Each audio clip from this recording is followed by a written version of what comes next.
இந்த கல்லணை எத்தனை நூற்றாண்டா, எத்தனை தலைமுறையா, எத்தனை வெள்ளை மழை வெயில் எல்லாத்தையும் பார்த்து இப்போ வரை கம்பீரமாக நிற்குதுன்னா அது எவ்வளோ ஒரு கட்டிடக்கலை எவ்வளோ நுணுக்கமாக கட்டியிருப்பான்னு ஒரு நிமிஷம் யோசிச்சு பாருங்கள். கல்லணை மட்டும் இல்லைன்னா ஒரு நிமிஷம் யோசிச்சு பாருங்கள். ஸோ இப்போ வர்ற தண்ணி எல்லாருமே வந்து பார்த்தீங்கன்னா டேரெக்டாக கடலில் தான் போய் கலக்கும்.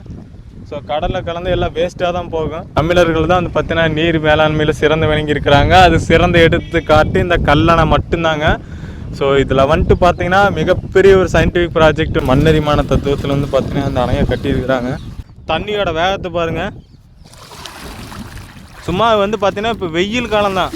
தாயோட வயிற்றில் இருக்கும்போது வந்து பார்த்தீங்கன்னா அந்த நாட்டுக்கு அரசரான ஒரே மன்னர் வந்து பார்த்தீங்கன்னா கரிகால சோழன் மட்டும்தான். ஸோ நம்ம தலைவன் கரிகால சோழன் அங்கே பாருங்கள். இறங்கினோடனே தலைவன் கம்பீரமாக நிற்கிறாரு யானையில்.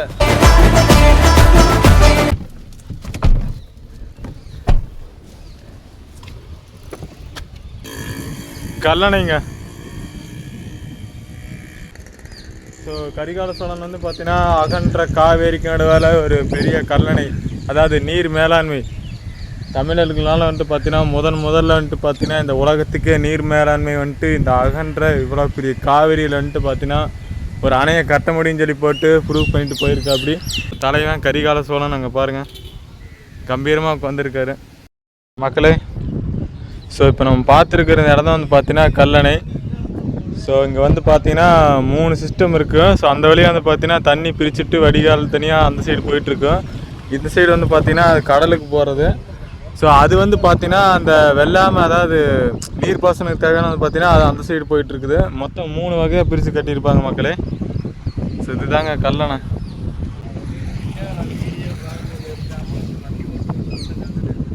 மக்களே. ஸோ இங்கேருந்து பார்க்கும்போது வந்து பார்த்தீங்கன்னா ஒரு பிரம்மாண்டம் வந்து பார்த்தீங்கன்னா தமிழர்கள் இந்த இடத்துல வந்துட்டு பறைசாட்டிட்டு போயிருக்கிறாங்க. அது கரிகால சோழன். ஸோ இந்த அணையை கட்டுறதுக்கு வந்து பார்த்தீங்கன்னா எவ்வளோ கஷ்டப்பட்டுருப்பாங்கன்னா இப்போ தான் புரிஞ்சுக்க முடியுது. மண்ணரிமான தத்துவத்தில் வந்து பார்த்தீங்கன்னா அந்த அணையை கட்டியிருக்கிறாங்க. முன்னாடியே வந்து பார்த்தீங்கன்னா 2 சைடு அந்த நந்தி சிலை வச்சுருக்கிறது நீங்கள் பார்க்கலாம் மக்களே. இங்கே கீழே வந்து பார்த்தீங்கன்னா ஒரு 100 அடி இருக்குங்க, 100 அடிக்கு மேலே இருக்கும். ஸோ இந்த ஹைட்டுக்கு வந்து பார்த்தீங்கன்னா, அதாவது ஹைட்டை வந்துட்டு இம்ப்ரூவ் பண்ணி ஸோ தண்ணியை வந்துட்டு ரெகுலேட்டடாக 3 வாக்கில் வந்துட்டு பிரித்து போகிற மாதிரி கட்டிக்கிறாங்க இந்த அணையை. ஸோ காவிரி அணையை வந்துட்டு தடுக்கிறதுங்கிற சாதாரண விஷயம் கிடையாது. அணைச்சி இதை வந்துட்டு தண்ணி பிரிச்சுருக்குறாங்க 3 வழியாக. ஸோ அதை தான் நம்ம பார்த்துட்ருக்குறோம். ஏன்னா இந்த இடத்துல வந்து பார்த்தீங்கன்னா டிஸ்டன்ஸ் அந்த கரைக்கு இந்த கரைக்கு வந்து பார்த்தீங்கன்னா ஒரு கண்டிப்பாக 1.5 கிலோமீட்டர் கண்டிப்பாக வரும்.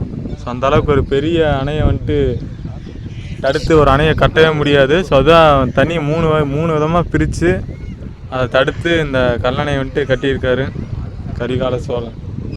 மக்கள்ஸ் இங்கே வந்து பார்த்தீங்கன்னா கல்லணைக்குள்ளே என்ட்ரி ஆகும்போது பார்த்தீங்கன்னா 2 சைடு நந்தி சிலை. ஸோ ஏன் அப்படின்னு நந்தி சிலை வந்துட்டு முதல்ல வச்சுருக்காங்க அப்படின்னா, சோழர் தேசம்னாவே வந்து பார்த்தீங்கன்னா ஃபுல்லாக சிவன் கோயிலுக்கு தான் வந்து பார்த்தீங்கன்னா முக்கியத்துவம் கொடுப்பாங்க. ஸோ அந்த அடையாளத்தை வந்துட்டு எப்போவுமே விட்டு கொடுக்க மாட்டாங்க. அதனால தான் அந்த நந்தி சிலை வந்து பார்த்தீங்கன்னா ரெண்டு சைடில் வந்து வச்சுருக்குது நீங்கள் பார்க்கலாம். மக்கள்ஸ் கிட்டத்தட்ட வந்து பார்த்தீங்கன்னா 2000 வருஷத்துக்கு முன்னாடி ஸோ இதே இடத்துலேருந்து வந்து பார்த்தீங்கன்னா ஒரு அரசருக்கு வந்துட்டு இந்த காவிரி தண்ணி வந்து இப்படி, அதாவது வேஸ்ட்டாக கடலில் போய் கலக்குதுன்னு சொல்லி போட்டு ஒரு யோசனை வந்திருக்குது. அந்த யோசனையோட முழு விளைவு தான் வந்து பார்த்தீங்கன்னா இந்த கல்லணை. ஸோ இது சாதாரணமான விஷயமே கிடையாதுங்க. அதாவது கிட்டத்தட்ட டிஸ்டன்ஸ் வந்துட்டு ஒரு 1.5 கிலோமீட்ரு தூரத்தில் இருக்கிற இந்த கல்லணையை வந்துட்டு தடுத்து அதாவது அணை கட்டுறதுங்கிற சாதாரண விஷயமே கிடையாது. ஸோ தண்ணி 3 பாகமாக பிரித்து தண்ணியை பிரித்து அதோட வேகத்தை குறைச்சி இந்த இடத்துல டேம் கட்டியிருக்காரு. ஸோ இந்த யோசனை வந்துட்டு பார்த்தீங்கன்னா அந்த யோசனைக்கு தான் வந்து மக்களே இந்த வருஷம் 2000 வருஷமாக கடந்து இந்த இடத்துல இப்போ நின்றுருக்குது கெத்தா. அதாவது உலகத்திலே நீர் மேலாண்மை செஞ்ச முதல் யார் அப்படின்னா தமிழர்கள் தான். ஸோ அதில் வந்துட்டு பார்த்தீங்கன்னா சிறந்து விளங்கி இப்போ வரைக்கும் டாப்பில் இருக்கிறோம் நம்ம தான். 3 விதமாக தண்ணியை பிரித்து இந்த காவிரி ஆற்றோட வேகத்தை வந்துட்டு குறைச்சி, அதாவது கன் மாதிரி இந்த நுணுக்கமாக இந்த டேமை கட்டியிருக்கிறாங்க. வேறு லெவல் மக்களே நிஜமாலுமே. இந்த சைடு பாருங்கள், அந்த தூண் சில ஒவ்வொரு தூணாக வந்துட்டு சைடில் இங்கே பார்க்கலாம். ஸோ இந்த இடத்துல தான் பார்த்தீங்கன்னா தண்ணி போகும்போது நல்லாவே தெரியும் மக்களே. ஆனால் இப்போ வந்து பார்த்தீங்கன்னா கொஞ்சம் வெயில் காலனால தண்ணி இல்லை.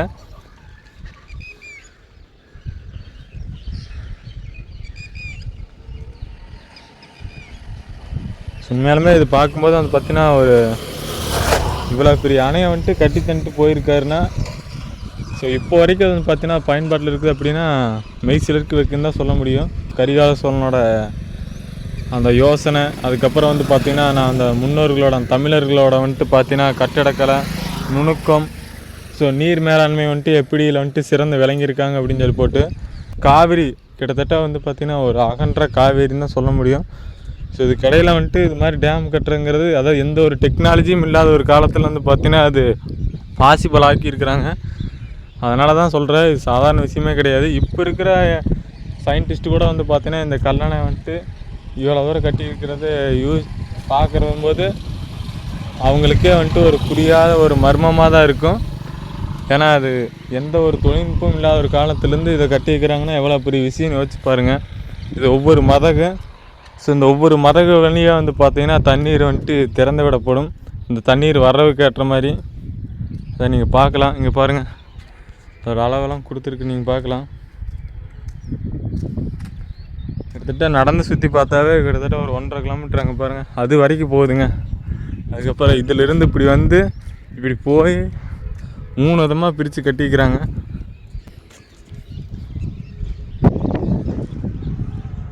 நானும் ரொம்ப நாளாக கல்லணை வரணும்னு யோசிச்சுட்டே இருந்தேன்.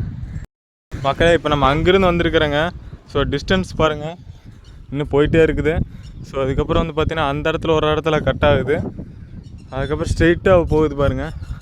அதாங்க 3 விதமாக வந்து பார்த்திங்கன்னா இந்த அணையை பிரித்து 3 விதமாக வந்துட்டு இந்த தண்ணி இந்த காவிரி ஆற்றை பிரித்து அணையை கட்டி வைக்கிறாங்கன்னு தான் சொல்ல முடியும். ஏன்னா அவ்வளோ அகன்ற காவிரியை வந்துட்டு பார்த்திங்கன்னா தடுத்து அணையை அதாவது கட்டுறதுங்கிற சாதாரண வேலையில் மக்களே. ஸோ காவிரியோட ஆற்றோட தண்ணி வந்து பார்த்திங்கன்னா வருஷம் 365 நாள் போயிட்டு இருந்துருக்குது. ஸோ அதை பிளான் பண்ணி தடுத்து இந்த அணையை கட்டி வைக்கிறாங்க.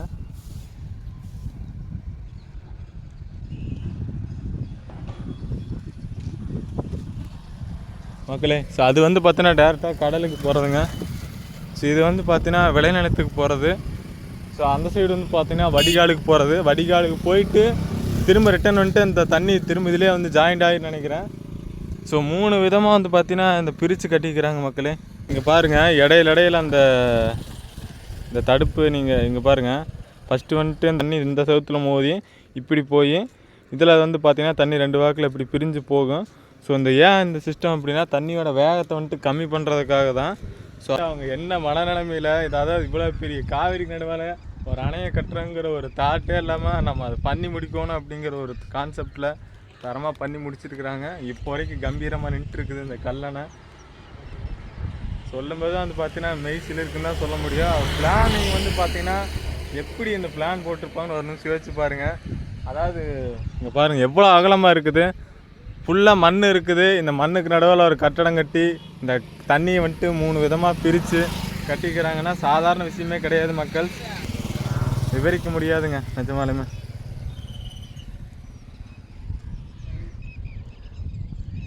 ஏன்னா இப்போ வந்து பார்த்திங்கன்னா தண்ணி இல்லை. ஸோ ஆனால் அவங்க வாழ்ந்த காலத்துலலாம் வந்து பார்த்திங்கன்னா தண்ணி அதாவது வருஷம் 365 நாள் இந்த காவிரி போயிட்டே தான் இருந்திருக்குது. ஸோ அதுக்கு நடுவால் தடுத்து அணையை கட்டுறதுங்கிறது சாதாரண விஷயம் இல்லை மக்களே. இதுக்கு பின்னாடி ஒரு மிகப்பெரிய சயின்ஸ் இருக்குது. ஸோ மண்ணெரிமான தத்துவ மக்கள்ஸ். இப்போ வந்து பார்த்திங்கன்னா நம்ம அது வெளியே வந்தாங்க. ஸோ வாட்டர் வந்து பார்த்திங்கன்னா 3 விதமாக இந்த இடத்துல பிரிஞ்சு போயிட்டுருக்குது. ஸோ 3 விதமாக பிரிஞ்சு போகிற மாதிரி அந்த அணையை கட்டியிருக்கிறாங்க.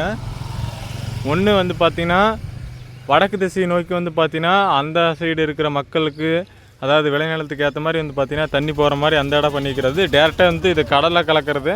ஸோ இப்போ நம்ம நின்றுருக்கிற இடம் வந்து பார்த்திங்கன்னா இந்த சைடு இருக்கிற விளைநிலங்களுக்கு போகிற மாதிரி இது தனியாக பிரித்து கட்டிக்கிறாங்க பாருங்கள்.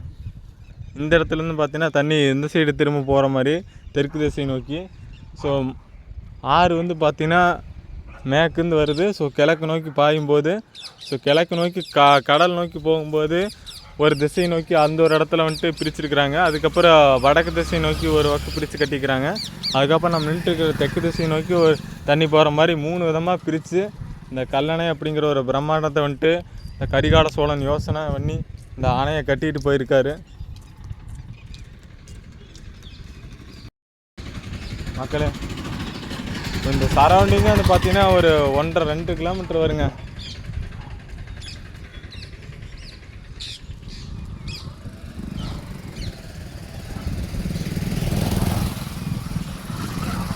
கரை புரண்டு வரும் அகன்ற காவிரிக்கு நடுவில் 3 விதமாக அந்த தண்ணியை பிரித்து இந்த இவ்வளோ பெரிய டேமை வந்துட்டு கட்டியிருக்கிறாரு கரிகால சோழன். சோழ மன்னர்களோட அதாவது சோழ மன்னர்கள் வந்துட்டு பார்த்தீங்கன்னா ஒரு புகழ்பெற்ற அரசர் கரிகால சோழன். ஸோ வேறு லெவலுங்க. அதாவது இந்த பாலம் முடிகிற இடத்துல, இந்த டேம் முடிகிற இடத்துல வந்து பார்த்தீங்கன்னா இன்னொரு நந்தி சிலை இருக்குது பாருங்கள். பாருங்கள் மக்களே, நம்ம ஆரம்பத்தில் அந்த 2 இடத்துல நந்தி சிலை பார்த்துருப்போம். ஸோ அதுக்கப்புறம் வந்து பார்த்தீங்கன்னா முடிகிற இடத்துல 2 நந்தி சிலை இருக்குது, நீங்கள் பார்க்கலாம். இங்கே பாருங்கள், கல்லணை கால்வாய் அந்த இடத்துல எழுதி போட்டிருக்குது, நீங்கள் பார்க்கலாம் மக்களே. அதாவது வந்துட்டு நம்ம காவிரியாற்ற தடுக்கவே முடியாதுங்க. ஏன்னா அதோட வேகமும் அகலமும் வந்து பார்த்திங்கன்னா ரொம்பவே அதிகம். தடுக்க முடியாது, அதை தண்ணியை பிரிச்சுருக்குறாங்க. அதுதான் இங்கே ஹைலைட்டே. அதாவது இவ்வளோ அகலமாக வர்ற அந்த தண்ணியை வந்துட்டு அகன்ற காவிரியை வந்துட்டு 3 விதமாக பிரிச்சுருக்குறாங்க. ஸோ இந்த சைடு வந்து பார்த்தீங்கன்னா இந்த சைடு ஒரு கால்வாய், இதில் போய் திரும்ப ஆற்றுலேயே வந்து ஜாயிண்ட் ஆகிடும். அதே மாதிரி அந்த வழியாக விளைநிலத்துக்கு போகிறது திரும்ப அதுலேயே திரும்ப ஒரு மெயினில் வந்துட்டு ஆற்றுல காவிரி ஆற்றுல வந்துட்டு திரும்ப ஜாயின் ஆகிடும். ஸோ அதுதாங்க யோசிச்சுருக்குறாங்க. இப்போ நேற்று கிடையாது, 2000 வருஷத்துக்கு முன்னாடி யோசிச்சு பிளான் பண்ணி கட்டியிருக்கிறாங்க மக்கள். இந்த யோசனைக்கு தாங்க ஒரு விலை மதிப்பற்றுன்னு தான் சொல்ல முடியும். இந்த யோசனை தான்.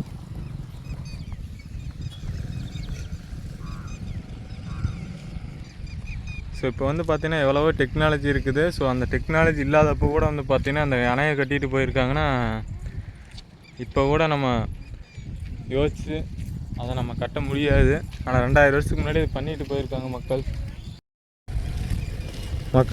ஸோ தண்ணி வந்தால் வந்து பார்த்திங்கன்னா இன்னும் பார்க்குறதுக்கு ரொம்ப அழகாக இருக்கும். ஸோ தண்ணி வந்துட்டு பார்த்திங்கன்னா இப்போ இல்லைங்க. ஸோ இது வெயில் காலம் அப்படிங்கிறதுனால கண்டிப்பாக நம்ம மழை காலத்தில் இன்னொரு நாள் வரும் மக்கள். ஸோ இந்த பிரம்மாண்டத்தை தண்ணியோட அழகு போகும்போது பார்த்து ரசிக்கிற போது இன்னும் அழகாக இருக்கும். ஸோ நீர் மேலாண்மை அப்படிங்கிறது வந்து பார்த்திங்கன்னா சிறந்து விளங்கியிருக்கிறாங்க தமிழர்கள் அப்படிங்கிற ஒரே சாட்சி வந்து பார்த்திங்கன்னா இந்த கல்லணை இப்போ வரைக்கும் வந்து பார்த்திங்கன்னா கம்பீரமாக 2000 வருஷத்துக்கு அப்புறம் நின்றுருக்குது. ஒரு தமிழன் கட்டியிருக்கேன் அப்படிங்கும்போது ஸோ தமிழுக்கு மட்டும் இல்லைங்க, தமிழ்நாட்டுக்கு, இந்த உலகத்துக்கே நீர் மேலாண்மை சொல்லி கொடுத்த தமிழர்கள் தான் இப்போ வரைக்கும் கம்பீரமாக நின்றுருக்குது இந்த கல்லணை. வேறு லெவலுங்க. சொல்லிகிட்டே இருக்கலாம், இன்னுமே நீங்களும் கேட்டுக்கிட்டே இருக்கலாம். அது மாதிரி ஒரு செதுக்கிட்டு போயிருக்கிறாங்க ஒரு இடத்த. வாழ்நாள் முழுவதும் வந்து பார்த்திங்கன்னா அவருக்கு நம்ம நன்றி கடன் பட்டிருக்கணும் கரிகால சோழனுக்கு. ஸோ அந்த காவிரி மட்டும் இல்லைன்னா வந்து பார்த்திங்கன்னா இந்த தஞ்சாவூர் அதுக்கப்புறம் வந்து அந்த லைன் பூரா வந்து பார்த்திங்கன்னா இப்போ நெல் முப்போகம் விளையுது அப்படின்னா இதுக்கு காரணம் வந்து பார்த்திங்கன்னா இந்த டேம் மட்டும்தான். ஸோ இந்த தண்ணி இந்த டேமை தடுத்து இப்போ நம்ம கட்டல அப்படின்னா அது போய் டேரெக்டாக கடலில் கலக்கி அது வேஸ்ட்டாக தான் போகும். இந்த டேம் கட்டின மூலிமா தான் வந்து பார்த்திங்கன்னா தண்ணியை நம்ம முறையாக நெல் வயலுக்கும் மற்ற பிற விவசாய நிலங்களுக்கு பயன்படுத்தி அதை பயனுள்ளதாக மாற்றிக்கிறாரு இந்த கரிகால சோழன்.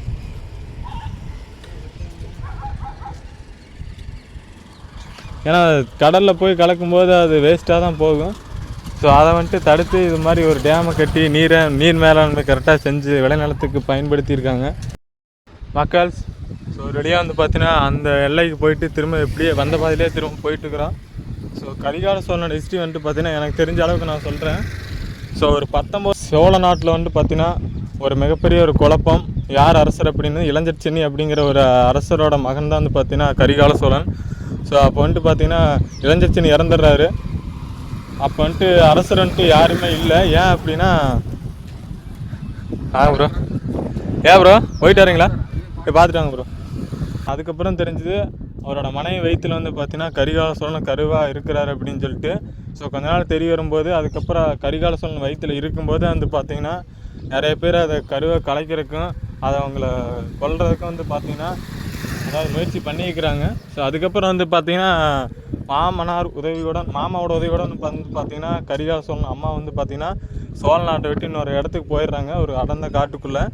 ஸோ அதுக்கப்புறம் வந்துட்டு பார்த்திங்கன்னா இங்கே புலிக்கொடி நாட்டில் பிறக்க வேண்டிய கரிகால சோழன் அவன் முதல் சுவாசத்தை வந்து பார்த்தீங்கன்னா ஒரு அடர்ந்த காட்டுக்குள்ளே சுவாசிக்கிறான். தன் முதல் சுவாசத்தை வந்துட்டு இந்த புலிக்கொடி வேந்தன் அடர்ந்த காட்டுக்குள்ளே சுவாசிக்கிறான். எஸ், நம்ம கரிகால சோழன் மீண்டும் பிறக்கிறாரு. ஆமாம் மக்களே, தாயின் வயிற்றில் இருக்கும்போதே வந்து பார்த்தீங்கன்னா அது அவங்க அப்பா இறந்துடுறாரு. ஆனால் வந்துட்டு ஆல்ரெடி வயிற்றில் கருவாக உருவாகியிருக்காரு கரிகால சோழன். ஸோ தாயோட வயிற்றில் இருக்கும்போது வந்து பார்த்தீங்கன்னா அந்த நாட்டுக்கு அரசரான ஒரே மன்னர் வந்து பார்த்தீங்கன்னா கரிகால சோழன் மட்டும்தான். அதோட ஒரு 19 வயசு வரைக்கும் போர்க்கலை எல்லாத்தையும் கற்றுக்கிட்டு 9 வருஷமாக இந்த சோழ நாட்டுக்கு வராமல் இங்கே சோழ நாட்டை ஆட்சி பண்ணுறதுக்கு வந்து பார்த்திங்கன்னா பெரும் குழப்பமாக இருந்துட்டு இருக்குது, யார் அரசுன்னு சொல்லிட்டு. ஸோ அதுக்கப்புறம் வந்து பார்த்திங்கன்னா ஒட்டப்பிடாரி அப்படிங்கிற ஒரு பட்டத்து யானை கட்டு ஒரு மாலை கொடுத்து ஸோ அது போட வைக்கிறாங்க. ஸோ கரிகால சோழன் வந்து பார்த்திங்கன்னா 19 வயசுக்கு அப்புறம் இந்த சோழ நாட்டுக்குள்ளே வந்துட்டு வர்றாரு. அதுக்கப்புறம் அந்த யானை வந்துட்டு யார் அரசர் அப்படிங்கும்போது இந்த யானையை கொடுத்து தான் போட வைப்பாங்க. அந்த யானை வந்துட்டு யார் கழுத்தில் மாலை போடுதோ அவர் தான் வந்து பார்த்திங்கன்னா அரசர்னு சொல்லிட்டு மக்கள் ஏற்றுப்பாங்க. ஸோ அது மாதிரி ஒரு குழப்பமாக இருக்கிற சூழ்நிலையில் வந்து பார்த்திங்கன்னா இங்கே அந்த ஒட்டப்பிடாரம் அந்த பட்டத்து யானை கிட்ட வந்து அந்த மாலை கொடுத்து போடும்போது அந்த மாலை வந்துட்டு தூக்கிட்டு அந்த யானை வந்துட்டு எங்கே போகுது அப்படின்னா கூட்டத்துக்கு நடுவால் நிற்கிற கரிகால சோழனு கிட்ட தான் போய் அந்த மாலையை போட்டு அந்த இடத்துல தலை வணங்கி அந்த இடத்துல அந்த யானை படுக்கும். ஸோ அந்த இடத்துல வந்து பார்த்திங்கன்னா கூட்டத்தில் இருக்கிற எல்லாருமே வந்து பார்த்திங்கன்னா பயங்கரமாக ஆச்சரியப்பட்டு போயிருப்பாங்க. ஸோ ஏன் அப்படின்னா இதுக்கு முன்னாடி அது மாதிரி நடந்ததே கிடையாது. ஸோ அந்த ஒட்டப்பிடாரங்கிற பட்டத்து யானை வந்து பார்த்திங்கன்னா யார் முன்னாடி அப்படி மாலை போட்டு அவ்வளோ மண்டிக்கிட்டு அந்த ஒரு செயல் வந்துட்டு அவங்க பார்த்துருக்க மாட்டாங்க. ஸோ அது வந்துட்டு கரிகால சோழன் கிட்ட போய் அந்த மாலையை போட்டு ஸோ இவர் தான் சோழ நாட்டு அரசன் அதிகாரப்பூர்வ அரசன் சொல்லி போட்டு அந்த யானைக்கு தெரிஞ்சிருக்குது இவரோட வம்சாவளின்னு சொல்லிட்டு. ஸோ அதுக்கப்புறம் வந்து பார்த்திங்கன்னா நடந்தது சோழ மன்னர்கள், அதாவது சோழ மன்னர் வம்சாவளி வந்து பார்த்திங்கன்னா கரிகால சோழன் மன்னராக வந்துட்டு மக்கள் வந்துட்டு ஏற்றுக்கிறாங்க. அதுக்கப்புறம் வந்து பார்த்திங்கன்னா இளைஞர் சின்னையில் ஒரே மகன் சொல்லி போட்டு மக்களுக்கு எல்லாத்துக்குமே தெரிய வருது, அரசராகவும் ஏற்றுக்கிறாங்க. அதுக்கப்புறம் கரிகால சோழன் கொல்றதுக்கு வந்துட்டு பார்த்திங்கன்னா நிறையா சூழ்ச்சிகள்லாம் நடக்குது. அதில் ஒரு பாகமாக தான் வந்து பார்த்திங்கன்னா அவரை ஜெயிலுக்குள்ளே சிறையில் அடைச்சி சிறையில் வந்துட்டு தீ வச்சுருவாங்க. தீ வச்சாலும் அதுலேருந்து தன் மாமாவோட உதவியோடு வந்துட்டு தப்பிச்சிருவார். அதெல்லாம் வந்து பார்த்திங்கன்னா தப்பிக்கும்போது ஒரு காலில் அதாவது தீ காயம் பட்டுரும். ஸோ அதனால் வந்துட்டு அந்த ஒரு காலில் தீ காயம் பட்டதுனால அந்த காலில் ஒரு காயம் கட்டதுனால கரிகால சோழன் அந்த ஒரு பேர் வந்து இருக்குன்னு சொல்லி வரலாற்று குறிப்புகளை இப்போ வரைக்கும் சொல்லுங்கள். இது மட்டும் இல்லை, ஸோ அதுக்கப்புறம் சிறையிலேருந்து தப்பிச்சு படை வீரர்களோட ஒன்று திரட்டி ஸோ சேர மன்னர்களையும் பாண்டிய மன்னர்களையும் அதுக்கப்புறம் 19 குறுநில மன்னர்களையும்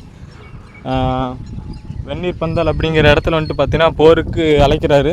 ஸோ அந்த போரில் வந்துட்டு பார்த்திங்கன்னா அந்த சேர நாடு பாண்டிய நாடு 19 குறுநில மன்னர்கள் எல்லாருமே வந்து பார்த்திங்கன்னா ஒரு அணியில் இருப்பாங்க. கரிகால சோழன் அதுக்கப்புறம் கொஞ்சம் வீரர்கள் வந்துட்டு வந்து பார்த்திங்கன்னா இவங்க ஒரு தனியாக ஒரு அணியாக இருப்பாங்க. ஸோ 2 பேருக்கு நடையில் தான் சண்டையாக நடக்கும். இதில் வந்து பார்த்திங்கன்னா அவங்க சைடு 1 லட்சம் வீரர்கள் கண்டிப்பாக இருப்பாங்க. அதுக்கு மேலே இந்த சைடு வந்து பார்த்திங்கன்னா வெறும் 10,000 வீரர்கள் மட்டும்தான் இருப்பாங்க. அதுக்கப்புறம் 2 பேர்த்துக்கு போர் நடக்கும். ஸோ அந்த போரில் வந்து பார்த்திங்கன்னா கரிகால சோழன் தான் ஜெயிக்கிறாரு. அவரோட அதாவது வாள் எடுக்கிறதுக்கு முன்னாடி சடாமுடியா முடிஞ்சு அவர் வானத்தை நோக்கி வாளை உயர்த்தி என்ன சொல்கிறார் அப்படின்னா, அதாவது என் தக்கம் இருக்கும் மக்களின் ஒருவர் தலை மண்ணில் சாயுமான் எதிரிகள் இருக்கும் 100 தலைகள் விண்ணில் பாய வேண்டும் அப்படின்னு சொல்லி போட்டு கட்டுக்கடங்காத கோபத்தோட சடாமுடிய அள்ளி முடிஞ்சு வானை நோக்கி வாளை உயர்த்துறாரு. அப்போ போரும் தொடங்குது. எஸ், ஸோ கரிகால சோழனோட அந்த சகாப்தம் அங்கிருந்து ஆரம்பிக்குது. ஸோ அந்த போர்க்களத்தில் இவரோட வாளுக்கு ஈடு இணையாக அங்கே யாருமே வாள் சுழற்ற முடியல. ஒரு கட்டத்தில் வந்து பார்த்தீங்கன்னா அவர் நடந்து வர்றதை பார்த்தாலே இல்லை எதிரிகள் வந்துட்டு அப்படியே படையை நடுங்கி ஓடுன்னு தான் சொல்ல முடியும். ஸோ ஒரு வேல்பட்டு பாண்டியன் தலை பறக்க, வால்பட்டு சேரன் உயிர் துறக்க, மலை போல் பகைவரின் உடல்கள் சேர்ந்திருக்க, அந்த உடல்கள் மேல் கால் பதித்த நின்ற இவனோ அந்த போர்க்களத்திற்கே காலனாக தென்பட்டான். அவனே வெந்நியில் வென்று கல்லணை கட்டி இமயத்தில் கொடி நட்டு மக்கள் மனதில் வாழும் காலன் கரிகால சோழன். கைஸ், 2000 வருஷத்துக்கு முன்னாடியே வந்து பார்த்தீங்கன்னா ஸோ நீர் மேலாண்மை செஞ்சு ஒரு ப்ராப்பராக இப்படி தான் நீரை பயன்படுத்தணும் ஸோ அப்படின்னு சொல்லி போட்டு இப்போ வரைக்கும் தமிழ்நாட்டுக்கு, அதாவது தமிழர்களுக்கு வந்துட்டு இந்த ஒரு சிறப்பை செஞ்சுட்டு போயிருக்கான்னு தான் சொல்ல முடியும். ஸோ மக்களே, அதுக்கப்புறம் சேர மன்னர்கள் பாண்டிய மன்னர்களே அதுக்கப்புறம் ஜெயிச்சதுக்கப்புறம் தான் இந்த ஒரு போரில் தோற்ற கைதிகள்லாம் வச்சுட்டு தான் வந்து பார்த்திங்கன்னா அந்த கல்லணை வந்துட்டு இந்த பிளானை எக்ஸிக்யூட் பண்ணி கட்டுறாரு. ஸோ இந்த அகன்ற காவேரிக்கு நடுவால், அதாவது அணையை வந்துட்டு தண்ணியை தடுக்க முடியாது, பிரிக்க தான் முடியும்னு சொல்லி போட்டு அப்போவே கன் மாதிரி யோசிச்சு ஒரு எந்த ஒரு அறிவியல் தொழில்நுட்பம் இல்லாத ஒரு காலத்தில் அகன்ற காவேரி நடுவே இப்போ அப்படி அணையை கட்டி வைக்கிறாங்கன்னா சாதாரண விஷயம் கிடையாது மக்களே. அதாவது 2 திசையை நோக்கி கால்வாய் தனியாக பிரிஞ்சு வடிகால் தனியாக ஒரு பக்கம் போய் திரும்ப வந்துட்டு கடலில் போய் கலக்கிற இடம் தான் வந்து பார்த்திங்கன்னா இந்த சென்ட்ரு. அதுக்கப்புறம் பார்த்திங்கன்னா சென்டரில் ஒரு கல் மாதிரி இப்போ நம்ம நடந்து போயிட்டு வந்தோம் பார்த்திங்களா, அந்த இடத்துலேருந்து வந்து பார்த்திங்கன்னா அதுலேருந்து பிரிச்சுருக்குறாங்க. மொத்தம் வந்து பார்த்திங்கன்னா 3 விதமாக பிரித்து கட்டிக்கிறாங்க மக்களே இந்த அணையை. இவ்வளோ பெரிய யோசனையை வந்து பார்த்திங்கன்னா நம்மளால் யோசிக்க கூட முடியாது. ஆனால் அந்த இடத்துல யோசனை பண்ணி வெற்றிகரமாக இந்த அணையை கட்டி முடிச்சிருக்கிறாங்க. ஸோ இன்னும் வந்து பார்த்திங்கன்னா கரிகால சோழனோட மணிமண்டபம் இருக்குது. ஸோ இன்னும் பல ஹிஸ்ட்ரிகள் வந்துட்டு அங்கே போய் நம்ம தெரிஞ்சுக்கலாம் மக்களே. ஸோ வீடியோ ஃபுல்லாக பாருங்கள் மக்கள்ஸ். காவிரி ஆற்றோட ஒரு பகுதி தான் வந்து பார்த்திங்கன்னா இந்த வடிகால். ஸோ அணையை வந்துட்டு 3 விதமாக பிரித்து கட்டினது வந்து பார்த்திங்கன்னா அந்த சைடு, அதாவது தெற்கு திசையில் நோக்கி ஒரு வடிகால் போகும். அதுக்கப்புறம் வந்து பார்த்திங்கன்னா வடக்கு திசை, அதுக்கப்புறம் கிழக்கு நேர் போகிறது வந்து பார்த்திங்கன்னா கடலுக்கு போகிறதுங்க. ஸோ 3 விதமாக பிரித்து கட்டிக்கிறாங்க. அதில் வந்துட்டு பார்த்திங்கன்னா தென் திசை நோக்கி போகிற வடிகால் வந்து பார்த்திங்கன்னா மழையோட அளவு அதிகமாக இருந்தால் மட்டும்தான் அந்த தென் திசை நோக்கி தண்ணி போகும். ஸோ வடக்கு தான் வந்து பார்த்திங்கன்னா இறக்கும். இந்த சைடு வந்து பாருங்கள். ஸோ இந்த வடக்கு திசை கால்வாய் நோக்கி போகிற இந்த தண்ணி வந்து பார்த்திங்கன்னா அதாவது விளைநிலத்துக்கு போகிற மாதிரி அப்போவே டிசைன் பண்ணி வடிவமைச்சு அறிவியல் பூர்வமாக கட்டியிருக்கிறாங்க மக்களே. ரொம்ப ஒரு ஆச்சரியமான விஷயம். அதாவது தண்ணி கம்மியாக வர சூழ்நிலையில் வந்து பார்த்திங்கன்னா அது விளைநிலத்துக்கு மட்டும்தான் போகணும், கடலுக்கு வந்துட்டு போய் கலக்கக்கூடாது அப்படின்னு சொல்லி போட்டு பயங்கரம் பிளான் போட்டு கட்டிக்கிறாங்க மக்களே. இந்த கல்லணையோட ஒரு பகுதியாக வந்து பார்த்திங்கன்னா வடக்கு திசையிலேருந்து ஸோ விளைநிலங்களுக்கு போகிற இடத்துல வந்து பார்த்திங்கன்னா இந்த இடத்துல தண்ணி பிரித்து இந்த இடத்துல காண கட்டிக்கிறாங்க. இந்த இடத்துல வந்து பார்த்திங்கன்னா டேரெக்டாக விளைநிலத்துக்கு போகிற மாதிரி இருக்குங்க. ஸோ அதுக்கப்புறம் தெற்கு புறம், ஸோ அந்த திசையை நோக்கி ஒரு வடிகால் வேணும், அந்த சைடு போகும். ஸோ அதுக்கப்புறம் இடையில வந்து இருக்கிறது பார்த்திங்கன்னா டேரெக்டாக கடலில் போய் கலக்கிற மாதிரி இருக்குங்க. ஸோ தண்ணி கம்மியாக இருந்தாலும் வந்து பார்த்திங்கன்னா வடக்கு திசையை நோக்கி வர்ற மாதிரி அணையை பிளான் பண்ணி கட்டி, ஸோ இது இந்த அதாவது மழையே இல்லாத சூழ்நிலையில் வெயில் காலத்தில், அதாவது வறண்ட சூழ்நிலையிலே வந்து பார்த்திங்கன்னா வர்ற தண்ணியை கரெக்டாக ப்ராப்பராக விளைநிலத்துக்கு போகிற மாதிரி யோசித்து இந்த இடத்துல வந்துட்டு வடக்கு திசை நோக்கி ஒரு கால்வாயை வச்சு ஒரு அணையை பர்ஃபெக்டாக எல்லா திசையிலையும் மேட்ச் பண்ணுற மாதிரி இந்த கல்லணை வடிவமைச்சு கட்டிக்கிறாங்க மக்களே. அதுதாங்க ஹைலைட்டு மக்களே. ஸோ ஒரு வழியாக வந்து பார்த்திங்கன்னா அந்த படி வழியே கீழே இறங்கி இந்த பிரம்மாண்டத்தை வந்து கண்கூட நீங்கள் களத்துலேருந்து பார்க்க போகிறீங்க மக்களே. அடிவாரத்துலேயே ஒரு கருப்பணசாமி கோயில் இருக்குது பாருங்கள். ஏன்னா ஒரு வழியாக கல்லணைக்குள்ளே கீழே இறங்கியாச்சு மக்களே. இங்கே வந்து பார்த்திங்கன்னா உள்ளே ஒரு கருப்பணசாமி கோயில் இருக்குது, இங்கே பாருங்கள், வணங்கிட்டு இருந்துருக்கிறாங்க. ஸோ நம்ம தமிழர்கள் எல்லா இடத்துலையும் வந்து பார்த்திங்கன்னா நந்தி சிலை, சிவன் கோயில் வந்துட்டு கருப்பணசாமி கோயில் எல்லா இடத்துலையும் வந்து பார்த்திங்கன்னா வச்சுருக்காங்க மக்கள். பாருங்கள், அந்த காலத்தில் சுண்ணாம்பால் கட்டப்பட்டது இப்போ வரைக்கும் இந்த இடம் பாருங்கள். அப்படி எத்தனை தண்ணி வந்தாலும், எத்தனை புயல் வந்து, எத்தனை மழை வெள்ளம் எல்லாத்தையும் கடந்து இப்போ வரைக்கும் நின்றுட்டுருக்குது மக்களே. ஸோ இதுதாங்க அகன்ற காவேரி. அகன்ற காவேரிக்கு நடுவில் தாங்க இப்போ நம்ம இருக்கிறோம். ஸோ கல்லணை அப்படிங்கிற ஒரு மிகப்பெரிய ஒரு சயின்டிஃபிக் ப்ராஜெக்டை 2000 வருஷத்துக்கு முன்னாடியே ஆராய்ஞ்சு நம்ம தமிழர்கள் வந்துட்டு பண்ணி இப்போ வரைக்கும் சக்ஸஸ்ஃபுல்லாக கம்பீரமாக நின்றுட்டுருக்குது. ஸோ அது மேலே தான் இப்போ நம்ம நின்றுட்டுருக்கிற மக்களே. ஒரு சாதாரண விஷயத்தை வந்துட்டு பண்ணிட்டு போகலை. ஸோ உலகத்தையே திரும்பி பார்க்குற விஷயத்தை வந்துட்டு தமிழர்களாய சோழ மன்னர் கரிகால சோழன் வந்துட்டு பண்ணிட்டு போயிருக்காருன்னு தான் சொல்ல முடியும். இப்போ வரைக்கும் வந்து பார்த்திங்கன்னா ஒரு புரியாத புதிர் யாருனாலும் வந்து பார்த்திங்கன்னா இது விளக்கு சொல்லவே முடியாது. ஸோ இது எப்படி கட்டினாங்க அப்படின்னு சொல்லி போட்டு, ஸோ அந்தளவுக்கு வந்து பார்த்திங்கன்னா ஒரு அறிவியல் தொழில்நுட்பம் இல்லாத ஒரு காலத்துலேயே வந்து பார்த்திங்கன்னா அந்த அணையை பிளான் பண்ணி கட்டிக்கிறாங்க. அதுங்க பாருங்கள், இப்போ வந்து பார்த்திங்கன்னா தண்ணி இல்லை, சொல்லப்போனால் தண்ணி இல்லை. வெயில் காலத்தில் வந்து பார்த்திங்கன்னா தண்ணியோட அளவு ரொம்பவே கம்மியாக வந்துட்டு இருக்குது. இப்போ அந்த தண்ணியோட வேகத்தை மட்டும் பாருங்கள், உங்களுக்கு தெரியும். இதுதான் வந்துட்டு பார்த்திங்கன்னா இப்போ தண்ணியே சுத்தமாக இல்லை. ஆனால் இருந்தாலும் வந்து பார்த்திங்கன்னா தண்ணியோட வேகம் எவ்வளோ அதிகமாக இருக்குன்னு சொல்லி போட்டு அப்போ மழை காலத்தில் நீங்கள் யோசிச்சு பாருங்கள், கிட்டத்தட்ட வந்து பார்த்தீங்கன்னா 1.5 கிலோமீட்டர் டிஸ்டன்ஸ் இருக்கும். இந்த 1.5 கிலோமீட்டர் டிஸ்டன்ஸில் வந்துட்டு காவிரி தண்ணி எவ்வளோ வேகத்தில் வரும். இந்த அணையை வந்துட்டு தடுத்து எப்படி அணையை கட்ட முடியும், இந்த ஆற்றை வந்துட்டு எப்படி தடுத்து நம்ம அணையை கட்ட முடியும். ஆனால் கட்டியிருக்கிறாங்க 2000 வருஷத்துக்கு முன்னாடி கரிகால சோழ அரசர். ஸோ இதை வந்துட்டு எப்படி நடத்தி முடிஞ்சு, இது எப்படி பாசிபிள் ஆகிருக்குது ஒரு நிமிஷம் யோசிச்சு பாருங்கள். அதாவது வர்ற ஆறோட, அதாவது அகன்ற காவிரியோட வேகத்தை அளவை வந்துட்டு தடுக்க முடியாது, குறைக்க முடியாது. ஆனால் அதை வந்துட்டு மாற்றி திசையை மாற்றலாம்.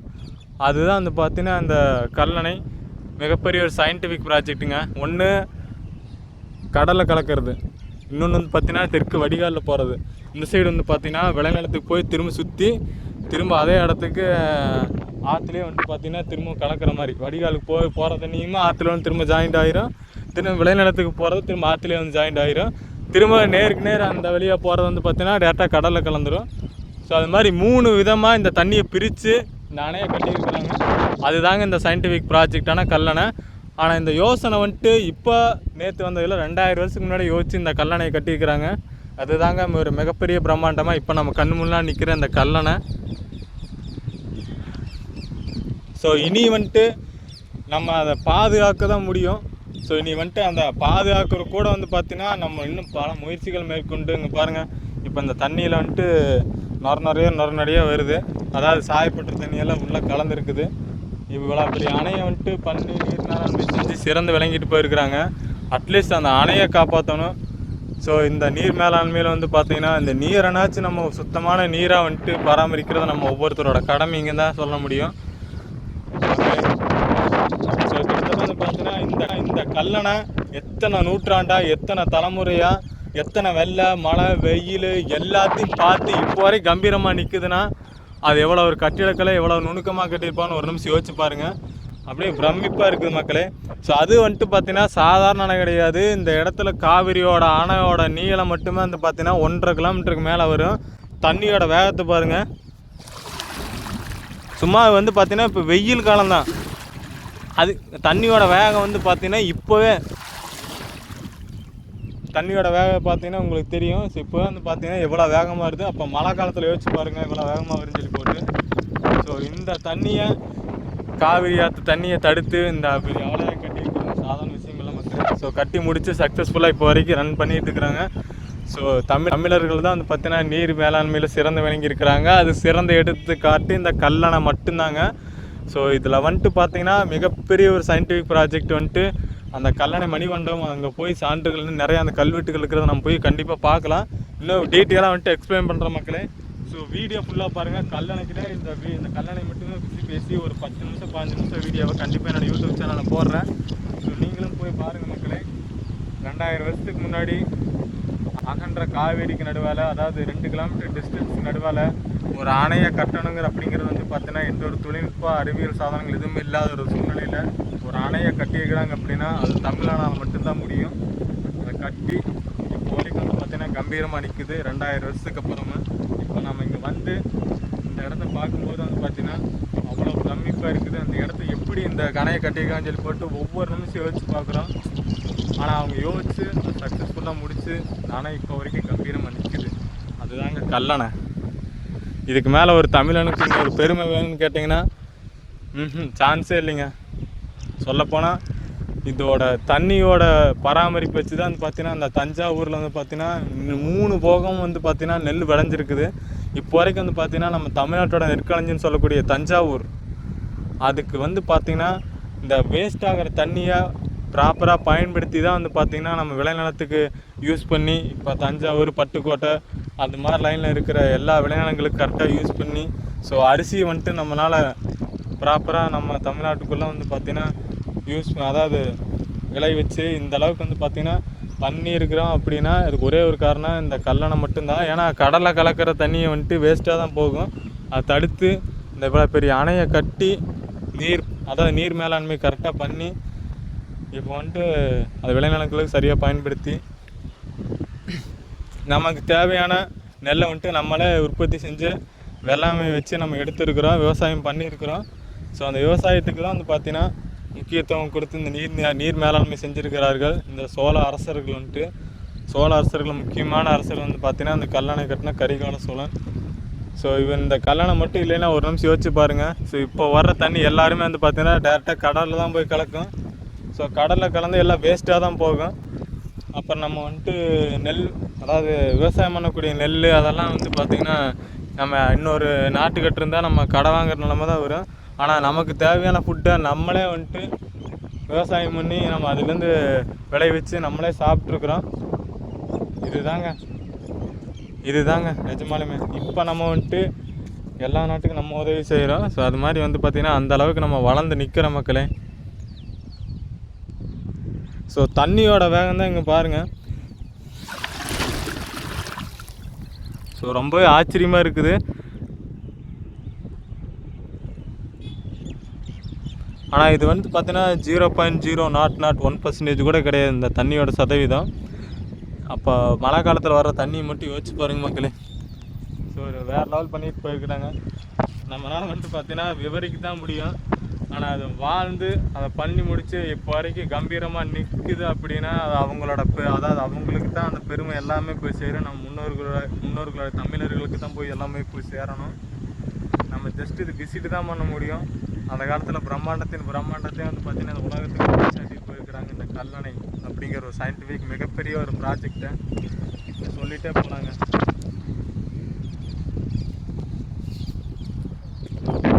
மக்கள் இப்போ நம்ம நடந்துட்டுருக்க இடம் தான் பார்த்தீங்கன்னா அந்த சுண்ணாம்பு. ஸோ சுண்ணாம்பு வந்து பார்த்திங்கன்னா தண்ணி எவ்வளோ தண்ணி வந்தாலும் அதை அடிக்க முடியாதுங்க. ஸோ அந்த சுண்ணாம்பு வச்சு இந்த இடையில இந்த ஒரு திட்டாட்டை கட்டியிருக்கிறது நீங்கள் பார்க்கலாம். ஸோ தாங்க வடக்கு புறமாக போகிற கால்வாய். ஸோ அதுக்கப்புறம் நம்ம தென் திசையை நோக்கி ஒரு கால்வாய் போகிறத நீங்கள் பார்க்கலாம். அதுக்கப்புறம் சென்ட்ரல் போகிறதே 2 விதமாக பிரித்து கட்டியிருப்பாங்க. ஸோ மொத்தம் வந்து பார்த்திங்கன்னா தண்ணி 3 வாக்கில் பிரிஞ்சு போகுதுங்க. இதே வடக்கு திசை இருக்கக்கூடிய மதகு. இதில் 2 மதகு மட்டும் இப்போ ஓப்பன் பண்ணியிருக்கிறாங்க. ஸோ மற்ற மதகெல்லாம் வந்து பார்த்திங்கன்னா க்ளோஸ் பண்ணி வச்சுருக்கிறாங்க. ஸோ தண்ணி ஒரு வேளை அதிகமாக வரும்போது இந்த 2 மதகு வழியாகவும் போகும். ஸோ இப்போ தண்ணி அந்தளவுக்கு வரல. அதனால் இப்போ டேரெக்டாக அந்த சைடு போய் அந்த சைடு இருக்கிற மதகு மட்டும் இப்போ திறந்து வச்சுருக்கிறாங்க மக்களே.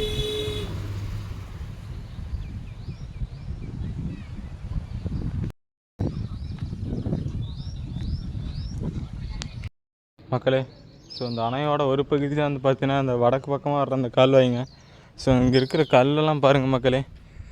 ஸோ கிட்டத்தட்ட வந்து பார்த்திங்கன்னா 2000 வருஷத்துக்கு முன்னாடி இந்த இடத்துல வந்துட்டு கற்களால் இந்த அணையை கட்டி ப்ராப்பராக மெயின்டைன் பண்ணி இப்போ வரைக்கும் வந்து பார்த்திங்கன்னா கம்பீரம் அணிக்குது. இப்போ அந்த கல் மேலே தான் இப்போ நடந்துட்டு இருக்கிற அந்த அணைக்கட்டு வழியாக இங்கே பாருங்கள் மக்களே.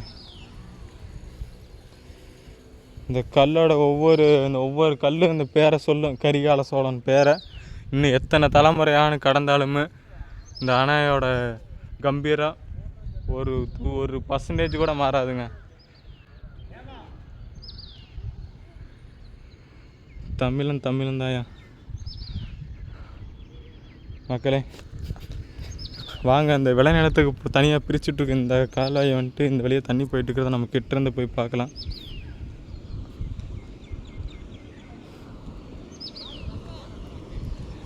இதுதான் மக்களே. அதாவது 3 விதமாக பிரிச்சல் வந்து பார்த்தீங்கன்னா அது வடக்கு பக்கமாக வர்ற கால்வாய்ங்க. ஸோ இந்த இடத்துலேருந்து வந்து பார்த்தீங்கன்னா இந்த மதகு வழியாக இந்த தண்ணி வர்றதை நீங்கள் பார்க்கலாம். இது வந்து பார்த்திங்கன்னா இந்த கல்லணையோட ஒரு பகுதி, சரிங்களா? ஸோ இது மாதிரி வந்து பார்த்திங்கன்னா 3 பகுதியாக அந்த தண்ணி பிரிஞ்சு போயிட்டுருக்குது மக்களே.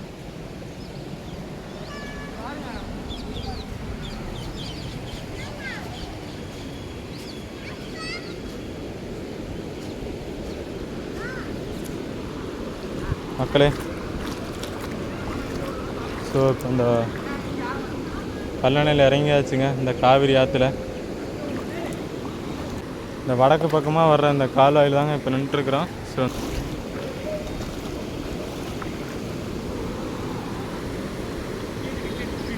உண்மையாலும் வந்து பார்த்திங்கன்னா இவ்வளோ பெரிய சயின்டிஃபிக் ப்ராஜெக்டை தமிழர்கள் வந்துட்டு 2000 வருஷத்துக்கு முன்னாடி யோசிச்சு கட்டிக்கிறாங்க அப்படிங்கிற சாதாரண விஷயம் இல்லை மக்களே. ஸோ இந்த இடத்துல நிற்கும்போது வந்து பார்த்திங்கன்னா தண்ணியோட வேகம் வந்து பார்த்திங்கன்னா ரொம்ப அதிகமாக இருக்குது. ஸோ நீங்கள் மழை காலத்தில் யோசிச்சு பாருங்கள் எந்த அளவுக்கு தண்ணி வேகமாக வரும் அப்படின்னு சொல்லிட்டு. ஸோ அதுக்கு நடுவில் இவ்வளோ பெரிய அணையை கட்டி வைக்கிறங்கிறது சாதாரண விஷயம் இல்லை மக்களே.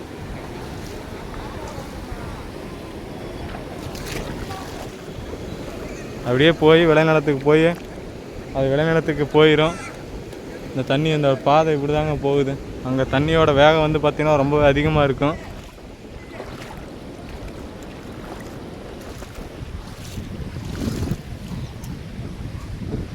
மக்களே, இன்னொரு விஷயம் என்னென்னு பார்த்தீங்கன்னா, தண்ணியை வந்துட்டு பார்க்குறதுக்கு ஒரு இடம் மேலே போகிற மாதிரி ஒன்று கட்டிக்கிறாங்க பாருங்கள், படியெல்லாம். இதுலேயே மேலே போய் போகலாம், பார்க்கலாம் மக்களே.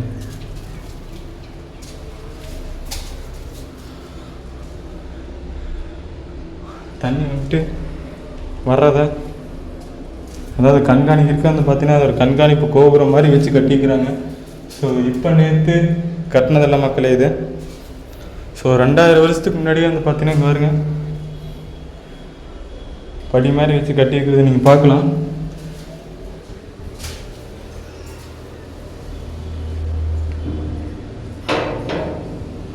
லாக் பண்ணியிருக்குது மக்களே. ஸோ நீரோட அளவு ஒரு உருளை வடிவத்தில் வந்து பார்த்தீங்கன்னா மேலே போகிற மாதிரி கட்டிக்கிறாங்க மக்களே. இப்போ பாருங்கள், கரெக்டாக அந்த சுற்றி சுற்றி அப்படியே மேலே வந்துட்டு மேலே போய் ஃபுல்லாமல் கருங்கல் தான் மக்களே. ஸோ 2000 வருஷத்துக்கு முன்னாடி கட்டி இங்கே பாருங்க, இப்போ வரைக்கும் வந்து பார்த்தீங்கன்னா ஸ்ட்ராங்காக இருக்குது.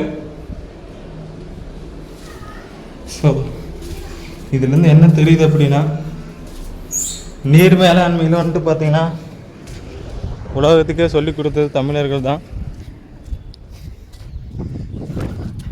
ஸோ இது எல்லாருமே வந்து பார்த்தீங்கன்னா புரிஞ்சுக்கணும். ஸோ எந்த ஒரு தொழில்நுட்பம், எந்த ஒரு சயின்டிஃபிக் தொழில்நுட்பம், அதாவது இயந்திரங்கள் இல்லாதப்போ வந்து பார்த்தீங்கன்னா நம்மளால் இவ்வளோ பெரிய டேமை கட்ட முடிஞ்சிருக்குது அப்படின்னா, ஸோ நம்மளால் வந்துட்டு பார்த்தோன்னா எல்லாமே செய்ய முடியும், எதையுமே செய்ய முடியும். ஸோ அதனால் தமிழர்கள் வந்துட்டு சாதாரணமாக நம்ம கணக்கில் எடுத்துக்கவே முடியாது. எத்தனை நாடு இருந்தாலும் தமிழ்நாட்டில் இருக்கிற தமிழர்களுடைய பாரம்பரியம், கட்டிடக்கலை, இது மாதிரி நீர் மேலாண்மை எல்லா விஷயத்துலையும் வந்து பார்த்தீங்கன்னா சிறந்து விளங்கியிருக்கிறாங்க. அதுக்கு நீர் மேலாண்மைக்கு ஒரே ஒரு இந்த சாட்சி போகுது, கல்லணை. 2000 வருஷம் கழித்து நின்று பேசுங்க நிஜமாலுமே. சரி மக்களே, ஸோ வீடியோ வந்து பார்த்தீங்கன்னா ஃபுல்லாக பார்த்துருக்குறோம். இந்த கல்லணை பற்றி ஃபுல்லாக எக்ஸ்ப்ளோர் பண்ணி எடுக்கிறேன். ஸோ ஃபுல் வீடியோ நம்ம யூடியூப் சேனலில் வரும், மறக்காம போய் பாருங்கள் மக்களே. ஃபைனலாக சோழர்கள் தேடி சோழர்கள் வாழ்ந்த இடத்த கண்டுபிடிச்சிட்டோம். ஸோ கரிகால சோழன் மணிமண்டபம் மக்களே,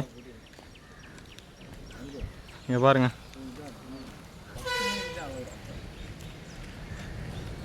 மக்களே, பார்வை நேரம் 10 மணி முதல் மாலை 6 மணி வரையா.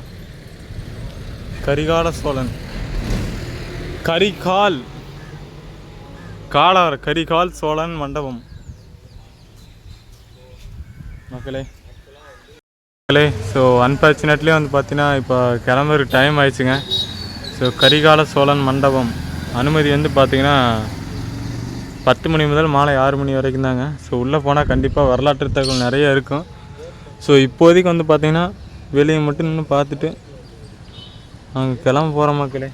சோகத்தோடு கிளம்ப போகிறோம். ஸோ உள்ளே போய் பார்த்தா இன்னும் நல்லா இருக்கும். ஸோ ஒரு வாழ்ந்த ஒரு வரலாறு இனிமேல் வந்து பார்த்தீங்கன்னா டீட்டெயில்ஸாக என்ன எக்ஸ்பிளைன் பண்ண முடியும். ஸோ அதுக்கப்புறம் இந்த கல்லணை மிகப்பெரிய சயின்டிஃபிக் ப்ராஜெக்ட் வந்துட்டு 2000 வருஷத்துக்கு முன்னாடி வந்து பார்த்திங்கன்னா கட்டி இப்போ வரைக்கும் சக்ஸஸ்ஃபுல்லாக போயிட்டுருக்குது. இந்த கல்லணையை பற்றி நிறைய தெரிஞ்சுக்கலாம். ஸோ அன்ஃபார்ச்சுனேட்லி வந்து பார்த்தீங்கன்னா இப்போ நம்ம கிளம்ப போகிற மக்களே. ஸோ கண்டிப்பாக இன்னொரு நாள் வந்துட்டு ஃபுல்லாக எக்ஸ்பிளைன் பண்ணுறோம். ஸோ அதுக்கப்புறம் வந்து பார்த்தீங்கன்னா இந்த கல்லணைக்குன்னு தனியாக ஒரு வீடியோ போடுற மக்களே. ஸோ நம்ம யூடியூப் சேனலில் வரும்.